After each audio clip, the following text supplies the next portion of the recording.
NASA விண்வெளி ஆராய்ச்சி மையம் வெளியிட்டுள்ள 2024ஆம் ஆண்டிற்கான காலண்டரில் பழனி பகுதியைச் சேர்ந்த மாணவிகள் வரைந்த ஓவியம் இடம்பெற்று சாதனை படைத்துள்ளது.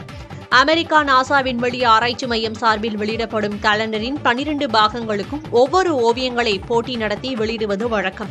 இந்நிலையில் 2024ஆம் ஆண்டு காலண்டருக்கான போட்டி கடந்த சில மாதங்களுக்கு முன்பு அறிவிக்கப்பட்டு 194 நாடுகளைச் சேர்ந்த லட்சக்கணக்கான பள்ளி குழந்தைகள் கலந்து கொண்டனர். இப்போட்டியில் திண்டுக்கல் மாவட்டம் பழனி அருகே உள்ள ஸ்ரீ வித்யா மந்திர் பள்ளியில் பயிலும் துகிலோவியா, லயாஷினி, தித்திகா ஆகியோரின் ஓவியங்கள் நாசா வெளியிட்டுள்ள 2024ஆம் ஆண்டிற்கான காலண்டரின் அட்டைப்படத்தில் இடம்பெற தேர்வாகியுள்ளது. மேலும் இந்த ஓவியம் அச்சிடப்பட்ட காலண்டர்கள் தேசிய விண்வெளி ஆராய்ச்சி மையத்தில் வைக்கப்பட உள்ளன.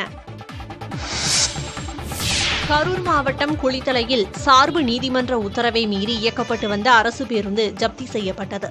திருச்சி மாவட்டம் மணப்பாறை அருகே உள்ள பிள்ளையார் கோவில்பட்டியில் கடந்த 2015ஆம் ஆண்டு அரசு பேருந்து ஒன்று இருசக்கர வாகனத்தில் மோதி விபத்துக்குள்ளானது. இந்த விபத்தில் அப்பகுதியைச் சேர்ந்த ஆரோக்கியதாஸ் என்பவர் உயிரிழந்த நிலையில் இழப்பீடு கோரி அவரது உறவினர்கள் சார்பு நீதிமன்றத்தில் வழக்கு தொடுத்தனர். வழக்கை விசாரித்த சார்பு நீதிபதி ஸ்ரீதர் இழப்பீட்டுத் தொகையாக 30 லட்சம் ரூபாய் வழங்க உத்தரவிட்டிருந்தார். இதையடுத்து அதிகபட்ச இழப்பீட்டுத் தொகை என கூறி தமிழ்நாடு அரசு போக்குவரத்து கழகம் சார்பில் சென்னை உயர்நீதிமன்ற மதுரை கிளையில் மேல்முறையீடு செய்யப்பட்டது. இந்த வழக்கு விசாரணையில் இருக்கும் போதே 50 விழுக்காடு தொகை மனுதாரருக்கு வழங்கப்பட்டது. மீத தொகை தற்போது வரை சார்பு நீதிமன்றத்தில் செலுத்தப்படாத நிலையில் பேருந்தை ஜப்தி செய்ய நீதிபதி உத்தரவிட்டிருந்தார்.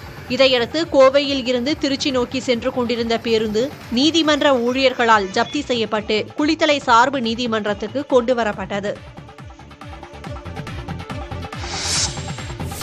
தற்போது காலநிலை மாற்றங்களால் பல்வேறு உயிரினங்கள் அழிவை நோக்கி நகரும் சூழலுக்கு தள்ளப்பட்டுள்ளன. அந்த வகையில் ஏற்கனவே அழிவின் விளிம்பில் உள்ள தேவாங்குகளின் அழிவை தடுக்க சரணாலயம் அமைக்க வேண்டும் என மதுரையில் கோரிக்கை எழுந்துள்ளது. அழகர்மலை அடிவாரத்தின் எல்லைப்பகுதியில் அமைந்துள்ள கேசம்பட்டி பகுதியில் அதிகப்படியான தேவாங்கு வகை குரங்குகள் உள்ளன. தற்போது அவை வேட்டையாடுதல் மற்றும் இரவு நேரங்களில் சாலையை கடக்கும் போது வாகன விபத்து உள்ளிட்ட பல்வேறு பாதிப்புகளுக்கு உள்ளாகி வருகின்றன. தேவாங்குகள் மருத்துவ குணம் வாய்ந்தது என்பதால் அவற்றை வேட்டையாடும் சூழல் தொடர்கிறது.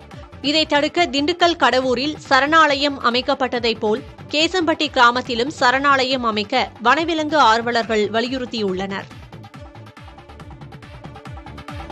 ஒரு 2 தேவாங்கல் இருக்கு. ஒன்று செந்நிற தேவாங்கல், சாம்பல் நிற தேவாங்கல். இது ஒரு காலத்தில் மன்னர் காலத்து பாரியாண்ட காலத்தில் கடல் பயணிக்கும் போது திசைகளை காமிக்கிறக்காண்டி முக்கியமாக பயன்படுத்தியிருக்கு. அப்படின்ற ஒரு அறியப்படுற உயிரினம், ரொம்ப ஒரு இலகுவான உயிரினம். அப்படி இருக்க சூழலில் இன்றைக்கி உங்களுக்கு தெரியும் எவ்வளோ பருவநிலை மாற்றம் அப்படின்ற வர காலம் இது அழிஞ்சிட்டே வருது. இதெல்லாம் ஆய்வுக்கு உட்படுத்தணும். இதை பாதுகாக்கிறாங்க அரசு இந்த நடவடிக்கை சரியான முன்னெடுப்புகள் எடுக்கணும். இந்த பகுதியை தேவாங்கல் சரணாலயமாக அறிவிக்கணும்.